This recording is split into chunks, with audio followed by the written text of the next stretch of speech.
आपको पूरा पाठ है वह समझ में आ ही गया होगा। तो हम पाठ की समझूती में अब आगे बढ़ते हैं।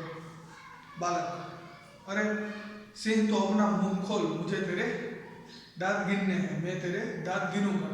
जो बालक है वह जंगल में, वन में शेर के बच्चे के साथ खेल रहा है और उसका मुंह खोलकर उसे कहता है कि तू अपना मुंह खोल, मुझे तेरे दांत गिनने हैं।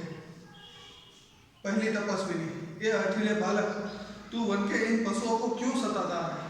हम तो इन पशुओं को बाल बच्चों के समान रखती है। तेरा साहस बढ़ता ही जाता है। तेरा नाम ऋषियों ने सर्वदमन रखा है, सो ठीक ही है कि तू इन पशुओं को क्यों सताता है। हम इन पशुओं को अपने बालक के भांति रखते हैं, इनसे अपने बालक के भांति प्यार करते हो, तू इनको सताता है।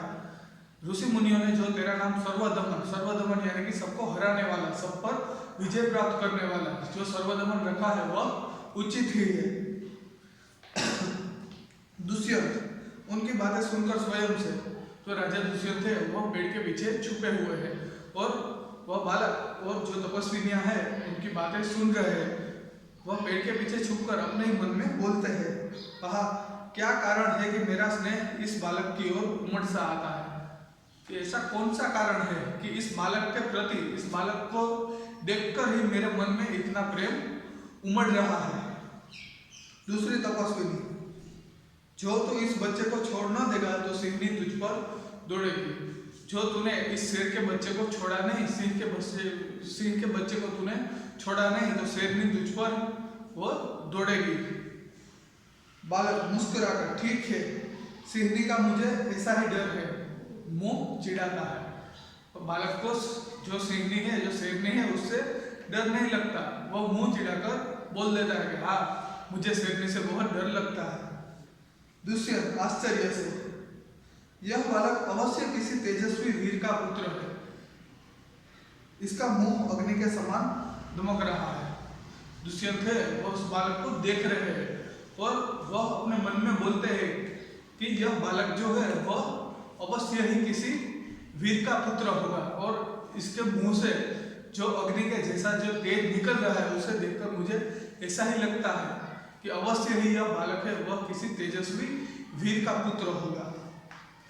पहली तपस्विनी: हे प्यारे बालक, सिंह के बच्चे को छोड़ दे, मैं तुझे खिलौना दूंगी। अगर तू इस शेर के बच्चे को छोड़ देगा तो मैं तुझे खेलने के लिए एक खिलौना दूंगी। बालक हाथ पसार कर: पहले खिलौना दे दो, लाओ, कहाँ है? जो बालक है वो उसकी बात नहीं मानता। वो अपना हाथ लंबा करके कहता है कि लाओ, पहले खिलौना दो, बाद में मैं इसे छोड़ूंगा। कहाँ है खिलौना? दुष्यंत दूर से बालक की हथेली को देखकर स्वयं से, राजा दुष्यंत अभी भी पेड़ के पीछे छिपे हुए हैं। वह बालक की ओर देखकर, उसके हाथ की ओर, उसके हथेली की ओर देखकर अपने ही मन में बोलते हैं, आहा, इसके हाथ में चक्रवर्तियों के लक्षण है।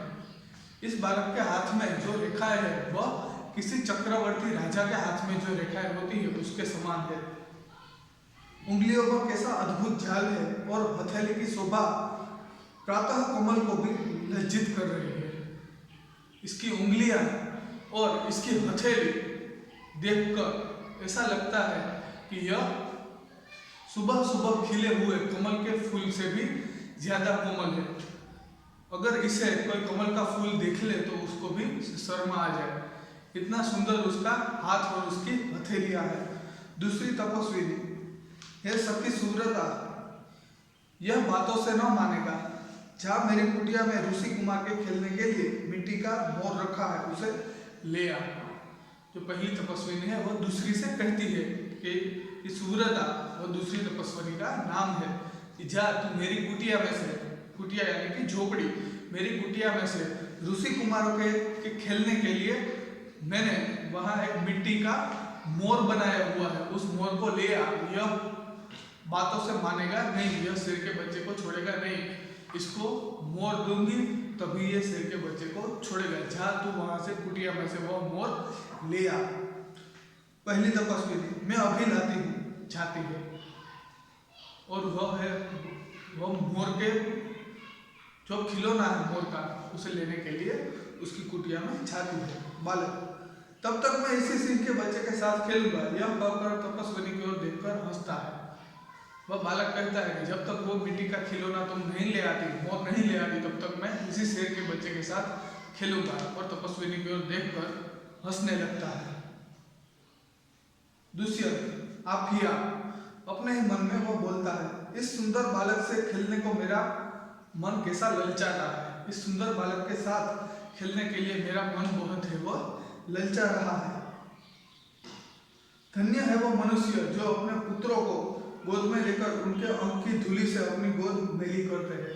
वह मनुष्य धन्य है जो अपने बालक को अपनी गोद में खिला सकते हैं और उसके शरीर पर लगी जो धूल है वह उससे वह अपनी गोद मेली करते हैं और बालक के साथ वह हंसते खेलते हैं। सच में वह मनुष्य धन्य है। और पुत्रों के मुख अकारण हंसी से खुलकर उज्ज्वलित दांतों की शोभा दिखाते और तुतले वचन बोलते हैं। बच्चों के साथ खेलते खेलते बड़े भी उनके साथ बच्चे बन जाते हैं। जैसे बच्चा वह तुतली भाषा यानी कि अस्पष्ट शब्द बोलता है, बड़े भी उनके साथ खेलते खेलते वैसे ही अस्पष्ट शब्द है वह बोलते हैं। बच्चे के साथ उसी की भाषा में वह बात करते हैं। सच में वह माँ बाप धन्य होते हैं। दूसरी तपस्विनी, क्यों रे ढीठ तू मेरी बात कान नहीं धरता। ढीठ यानी कि जिद्दी, तू बहुत जिद्दी है, मेरी बात तू सुनता ही नहीं। इधर उधर देखकर कोई ऋषि कुमार यहाँ है, और वह तपस्विनी वहाँ इधर उधर देखकर वह बोलती है कि कोई ऋषि कुमार यहाँ पर है, अगर कोई हो तो इस बच्चे को समझाए, क्योंकि यह मेरी तो बात ही नहीं सुनता। दुष्यंत को देखकर और वह तपस्विनी को पेड़ के पीछे जो दुष्यंत राजा छिपे हुए हैं वह उसे दिख जाते हैं। वह उनसे कहती है, हे महात्मा तुम ही आओ और कृपा करके इस बलि बालक के हाथ से सिर के बच्चे को छुड़ाओ। और राजा दुष्यंत से कहती है कि महात्मा आप ही आइए और इस बलि यानी कि इस बलशाली बालक के हाथ में से यह शेर का बच्चा है वह छुड़वाइए। दुष्यंत अच्छा बालक के पास जाकर और हंसकर दुष्यंत राजा है वह मान जाते हैं। अच्छा ठीक है, मैं ही इसको समझाता। और वह बालक के पास जाकर हंसते हुए बोलते हैं, हे ऋषि कुमार यानी कि ऋषि का पुत्र, हे ऋषि कुमार तुमने तपोवन के विरुद्ध यह आचरण क्यों सीखा है। तुमने आश्रम में जो सिखाया जाता है उसके विरुद्ध में यह सब करना कहाँ से सीख लिया। आश्रम में तो यह नहीं सिखाया जाता कि वन के प्राणियों को, वन के जो निर्दोष प्राणी है उनको हम हैरान परेशान करें, यह तो तुम्हें सिखाया नहीं गया। तो यह सब तुमने कहाँ से सीख लिया, जिससे तुम्हारी कुल की लाज जाती है, जिससे तुम्हारे कुटुंब की आबरू जाती है, लाज जाती है। यह कार्य तुम्हें नहीं करना चाहिए। यह तो कोई अच्छी बात नहीं है, यह कोई अच्छी बात नहीं है जो तुम इस शेर के बच्चे को सता रहे हो, यह कोई अच्छी बात नहीं है। बच्चे ने शेर के बच्चे को छोड़ दिया और राजा दुष्यंत की बात सुनकर वह बच्चा है उस शेर के बच्चे को छोड़ देता है। दूसरी तपस्विनी, हे बड़भागी यह ऋषि कुमार नहीं है। वह राजा दुष्यंत को समझाती है कि यह ऋषि कुमार नहीं है, आपको गलतफहमी हुई है। हे बड़भागी यानी कि बड़ा भाग्यवान, हे बड़भागी यह ऋषि कुमार नहीं है, यह ऋषि का पुत्र नहीं है। दुष्यंत सत्य है, इसके काम ही ऐसे साहस के हैं। राजा दुष्यंत कहते हैं कि यह तो सत्य ही है कि यह ऋषि का पुत्र हो ही नहीं सकता, क्योंकि इसका काम ही इतना साहस वाला है कि यह निश्चय ही किसी वीर योद्धा का पुत्र होगा। यह ऋषि कुमार नहीं जान पड़ता, यह ऋषि कुमार है वह जान नहीं पड़ता है। परंतु मैंने तपोवन में वासुदेव इसे ऋषि पुत्र जाना था, पर इसे इस वन में देखकर मैंने इसे ऋषि का पुत्र होगा ऐसा मान लिया था। बच्चे की हथेली को अपने हाथ में लेकर स्वयं से राजा दुष्यंत है वह उस बच्चे की हथेली को अपने हाथ में रखकर देखते हैं और मन में ही बोलते हैं, आहा जब इसका हाथ छूने से मुझे इतना सुख हुआ है तो जिस बड़भागी का यह बेटा है उसे कितना हर्ष होता होगा। इसका हाथ छूने से मुझे इतने सुख की प्राप्ति हुई, इतने आनंद की प्राप्ति हुई, तो यह जिसका पुत्र होगा उसके माँ बाप को कितना सुख मिलता होगा। तो हम आगे का पाठ है वह आगे के वीडियो में देखते हैं।